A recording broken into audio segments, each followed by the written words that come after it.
નમસ્કાર વિદ્યાર્થી મિત્રો, વસુંધરા એકેડમીમાં આપ સૌનું સ્વાગત છે। હવે મિત્રો આપણે આ વર્ષે જે કોર્ટ દ્વારા વિવિધ ભરતીઓ હાઈકોર્ટમાં આવી રહી છે એના વિશે વાત કરીશું। આમાં આપણે ખાસ કરીને સૌથી મોટી ભરતી એટલે કે હાઈકોર્ટ આસિસ્ટન્ટ, બીજી મોટી ભરતી કેશિયરની વાત કરીશું। આ સાથે સાથે હાઈકોર્ટની અંદર જે આ વર્ષે ડીવાયએસઓનું નોટિફિકેશન આવવાનું છે, ડીવાયએસઓ, એની સિવાય બેલીફ, અને ત્રીજી ભરતી મોટી છે એ કોમ્પ્યુટર ઓપરેટર। આ બધી ભરતીઓ નોટિફિકેશન ક્યારે આવશે અને એક્ઝામ ક્યારે લેવાશે, આ બધી બાબતોની ચર્ચા આપણે કરીશું। હવે તમારે કોઈ બીજો વિડીયો જોવો ન પડે એના માટે હું તમને અહીંયા સંપૂર્ણ માહિતી છે એ આપી દઉં છું। ઘણા લોકોનો પ્રશ્ન હતો કે શું આ વર્ષે હાઈકોર્ટનું આસિસ્ટન્ટનું નોટિફિકેશન આવશે અને એક્ઝામ આ જ વર્ષે લેવાશે? તો આ જ વર્ષે એક્ઝામ છે એ લેવાશે। આ લગભગ તમે ગણો કે નિશ્ચિત જ છે। હવે અહીંયા બનેલું કેવું કે 5 માર્ચ 2026ના રોજ એક નોટિફિકેશન જાહેર કરવામાં આવેલું, સત્તાવાર રીતે એક કેલેન્ડર જાહેર કરવામાં આવેલું, જેમાં બિડાણ કરીને જે ખાતાકીય એક ખાતામાંથી બીજા ખાતામાં જતું હોય તો એ બિડાણમાં એવો ઉલ્લેખ કરવામાં આવેલો હતો કે આ ભરતી છે લગભગ આ જ વર્ષે કન્ફર્મ આવવાની છે। હવે નોટિફિકેશન જોઈને એવું લાગતું હતું કે 30 એપ્રિલ પછી આ એક્ઝામ છે એ જાહેર કરી દેવામાં આવશે, પરંતુ હજી સુધી આની નોટિફિકેશન આવેલું નથી, પરંતુ હવે છે ટૂંક સમયમાં આ નોટિફિકેશન જાહેર કરી દેવામાં આવશે। સરકારી કામકાજમાં જે સામાન્ય વિલંબ થતો હોય વિલંબ જ અહીંયા થયેલો છે, અને નોટિફિકેશન ક્યારે આવશે એની વાત આપણે પણ આગળ કરીએ છીએ। હવે બેઝિક વસ્તુ જે લોકોને હાઈકોર્ટ આસિસ્ટન્ટની જોબ વિશે જાણવું છે તો તમને બેઝિક માહિતી આપી દઉં, પછી આપણે એક્ઝામ ક્યારે એની વિશે પણ વાત કરવાના છીએ। તો હાઈકોર્ટ આસિસ્ટન્ટની મુખ્ય કામગીરી શું હોય છે? તો સૌપ્રથમ તમને વાત કરું તો પહેલાં એક ભરતી કરવામાં આવતી હતી હાઈકોર્ટ ક્લાર્ક। હાઈકોર્ટ ક્લાર્ક કહેવાતી હતી એ જ પોસ્ટ છે હવે હાઈકોર્ટ આસિસ્ટન્ટ તરીકે ઓળખવામાં આવે છે। એટલે બેઝિકલી આ એક હાઈકોર્ટ ક્લાર્કની પોસ્ટ છે અને હાઈકોર્ટ આસિસ્ટન્ટ તરીકે હવે નવું નામ આપવામાં આવેલું છે। હવે મુખ્ય એને કામગીરી શું હોય છે તો કે તમારી વિવિધ અંદર જે કોર્ટની અંદર પોસ્ટિંગ થયેલું હોય ત્યાં તમારે એટલા કામ કરવાના હોય છે। એક ડેટા એન્ટ્રીનું કામ હોય છે કે કોર્ટની જે સામાન્ય કાર્યવાહી થતી હોય એની વિગતો રાખવાની। બીજું વસ્તુ હોય છે સામાન્ય કોમ્પ્યુટરમાં ટાઈપિંગ, એટલે કે કોર્ટના જે કોઈ ચુકાદાઓ છે, નોટિસો, કાનૂની દસ્તાવેજો, આ બધા ટાઈપ કરવાનું કામ થઈ હોય છે। પછી હોય છે દસ્તાવેજોની જાળવણી, એટલે કે પ્રિઝર્વેશન ઓફ રેકોર્ડ્સ, અને કોર્ટના જે મહત્ત્વપૂર્ણ ડોક્યુમેન્ટ છે એને કાગળો અને જાળવવાનું, સુરક્ષિત રાખવાનું કામ કરવાનું હોય છે। આ સિવાય રેકોર્ડ રાખવાનું, તમામ જે જૂના કેસ છે એને ફાઇલોને વ્યવસ્થિત રાખવાનું, મેનેજમેન્ટ કરવાનું કામ તમારે કરવાનું હોય છે। તો આ વાત થઈ ગઈ કામગીરી વિશે। હવે ઘણા લોકોનો પ્રશ્ન એ હતો કે ભાઈ પોસ્ટનું નામ છે હાઈકોર્ટ આસિસ્ટન્ટ, જો એટલે આમાં પસંદગી થઈ જાય તો તમારે શું હાઈકોર્ટની અંદર કામ કરવાનું? તો નહીં, આમાં તમારે હાઈકોર્ટમાં અમદાવાદ જે સોલા ખાતે કોર્ટ આવેલી છે ત્યાં કોઈ પણ પ્રકારનું કામ કરવાનું હોતું નથી। આ જે બધી કોર્ટ છે એ હાઈકોર્ટની અંદર આવતી કોર્ટ કહેવાય છે, એટલે કે પ્રાદેશિક કચેરીઓ કહેવાય। તો ગુજરાતભરમાં જે પ્રાદેશિક કોર્ટો આવેલી છે, નીચલી અદાલતો આવેલી છે, જેને આપણે રિજનલ અથવા તો ડિસ્ટ્રિક્ટ કોર્ટ કહીએ છીએ, ત્યાં તમારું પોસ્ટિંગ હોય છે। બીજું એ વસ્તુ, તમને અહીંયા જો મેરિટના આધારે જિલ્લો આપવામાં આવે તો સારા મેરિટ પર તમને જિલ્લો મળી જાય છે, અને અથવા તો અન્ય કોર્ટની અંદર જિલ્લા કોર્ટમાં તમારે ફરજ બજાવવાની આવી શકે છે। પછી અગાઉ આસિસ્ટન્ટની ભરતી જે લેવાઈ હતી એમાં કઈ રીતે પેપર હતું એના વિશે વાત કરીએ તો અહીંયા સૌપ્રથમ કુલ જગ્યાઓ જે હતી એ 1778 પોસ્ટ માટે જગ્યા આવેલી, એટલે કે એ ભરતી પણ ઘણી મોટી હતી। એમાં જે પ્રિલિમ પરીક્ષા છે, તો પ્રિલિમ પરીક્ષા છે એ સંપૂર્ણ છે એ સામાન્ય જ્ઞાન આધારિત, એટલે કે GS-BS આધારિત હતી। પછી મુખ્ય પરીક્ષા છે, મુખ્ય પરીક્ષામાં તમને ખબર હોય તો આમાં 3 વિષયો આવે છે: ગુજરાતી, અંગ્રેજી અને કોમ્પ્યુટર પ્રેક્ટિકલ। અહીંયા કોમ્પ્યુટર પ્રેક્ટિકલનો મતલબ એવો નથી કે તમારે કોમ્પ્યુટર પ્રેક્ટિકલ કરવાના, પણ જે તમારે ઇંગ્લિશમાં લખવાનું હોય છે। આ પરીક્ષાનું માધ્યમ એક સમજી લેજો કે ઇંગ્લિશમાં છે, બેઝિક ઇંગ્લિશ હોય છે। અહીંયા કોઈ hard and core, rough and tough English હોતું નથી કે તમારે પાવરફુલ હોવા જોઈએ। સામાન્ય ઇંગ્લિશ આવડતું હોય પણ તમારું કામ થઈ જાય। અહીંયા કોમ્પ્યુટર પ્રેક્ટિકલ છે તો તમારે કોમ્પ્યુટર પ્રેક્ટિકલ થોડુંક લખવાનું આવે છે। ત્રીજી વસ્તુ છે ટોટલી કોમ્પ્યુટર બેઝ, એટલે કે ટાઈપિંગ ટેસ્ટ। આમાં 2 તબક્કામાં ટાઈપિંગ હશે। તમને અમુક સમય આપવામાં આવશે, તમારે અંગ્રેજી ટાઈપિંગ સૌપ્રથમ કરવાનું છે, ગયા વખતે એવું હતું, પછી ગુજરાતી ટાઈપિંગ કરવાનું હોય। આના માટે અલગ અલગ તમને સમય આપવામાં આવે છે। તો અહીંયા ઇંગ્લિશ ટાઈપિંગના 20 માર્ક અને ગુજરાતી ટાઈપિંગના 20 માર્ક, એવી રીતે ટોટલ 40 માર્કની જે ટાઈપિંગ ટેસ્ટ હોય છે। હવે અહીંયા જે તમને અભ્યાસક્રમ મેં કીધું આમાં ફેરફાર થવાની પણ પૂરી શક્યતા છે, અથવા તો આનો સિલેબસ હોઈ શકે એવું પણ બની શકે। હવે હાઈકોર્ટ આસિસ્ટન્ટ છે એમાં પગાર ધોરણ એટલે કે સેલરી કેટલી હોય છે. અહીંયા સૌથી મોટો ફાયદો તમને એ થશે કે આમાં કોઈ ફિક્સેશન અથવા તો ફિક્સ પે હોતો નથી. ઉમેદવાર તમે પ્રથમ દિવસે નિમણૂક થાય ત્યાંથી તમને છે એ પૂરો પગાર મળવાની શરૂઆત થઈ જાય છે. તો આ એક બહુ સારી બાબત છે. બીજી જગ્યાએ તમે જુઓ તો 5 વર્ષનું ફિક્સેશન હોય છે.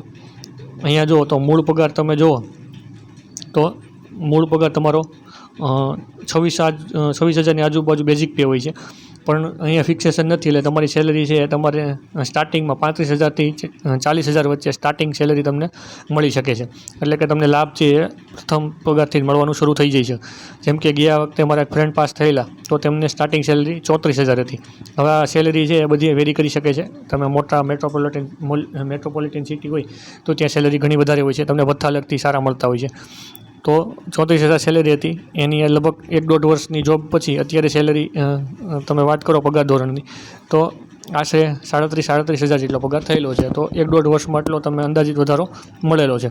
મારા ઘણા મિત્રો હતા જેણે પંચાયત તલાટી પણ 2023 પાસ કરેલી હતી અને એ નોકરી છોડી અને હાઈકોર્ટ આસિસ્ટન્ટ ઘણા લોકોએ સ્વીકારી હતી. જો એક જગ્યાએ તમારે કામ કરવું હોય અને કોર્ટની નોકરી તમને ગમતી હોય તો આ તમારા માટે બેસ્ટ જોબ સાબિત થઈ શકે છે.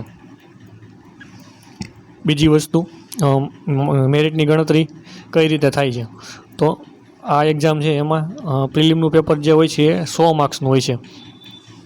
100 માર્ક્સનું પ્રિલિમનું પેપર હોય છે જેમાં ગયા વખતે એવી રીતે હતું કે 60 ગુણ જો તમે મેળવો છો એટલે કે તમે કોઈ અનામત કેટેગરીમાં નથી, જનરલ કેટેગરીમાં જો ને 60 ગુણ મેળવો છો, તમે મહિલા ઉમેદવાર છો અથવા તો કોઈ કેટેગરીનો લાભ મળે છે જેમ કે SC/BC, SC/ST તો તમારે 55 ગુણ લાવવાના તો તમે એક્ઝામ છે એ ક્લિયર કરી અને મેન્સ માટે એલિજિબલ થઈ જાઓ છો. એટલે કે 100 ગુણનું પેપર હશે.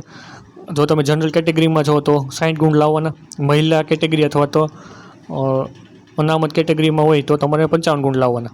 એટલે આમાં તમારું સીધું સિલેક્શન થઈ જાય અને મેન્સ તમે આપી શકો છો. આનો સૌથી મોટો ફાયદો એ છે કે તમને શરૂઆતમાં જ ખબર પડી જાય મારે મેન્સ આવશે કે નહીં. જે દિવસે તમે એક્ઝામ આપો એ દિવસે તમે સોલ્યુશન કરી લો તો તમને ખ્યાલ આવી જાય. બીજી વસ્તુ મુખ્ય પરીક્ષા છે એ 60 માર્કની આપણે વાત કરી લીધી. ગુજરાતી, ઇંગ્લિશ અને કોમ્પ્યુટર પ્રેક્ટિકલનું પેપર અને છેલ્લે 40 ગુણનું કોમ્પ્યુટર ટાઈપિંગ. ગુજરાતી અને ઇંગ્લિશ તમારે ટાઈપ કરવાનું હોય છે.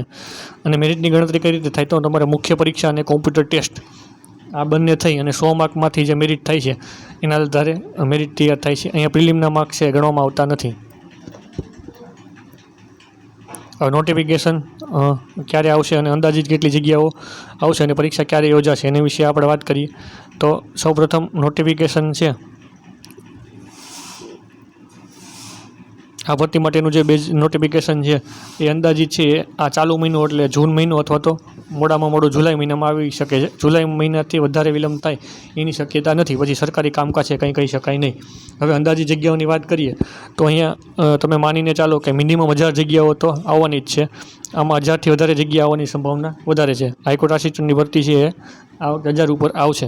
આ સિવાય એવું પણ બની શકે કે 1100 ભરતી હોય, 1200 હોય, 1300 હોય અથવા તો 1500 સુધી જઈ શકે છે. 1500થી વધારે નહીં આવે અને 1000થી ઓછી નહીં આવે.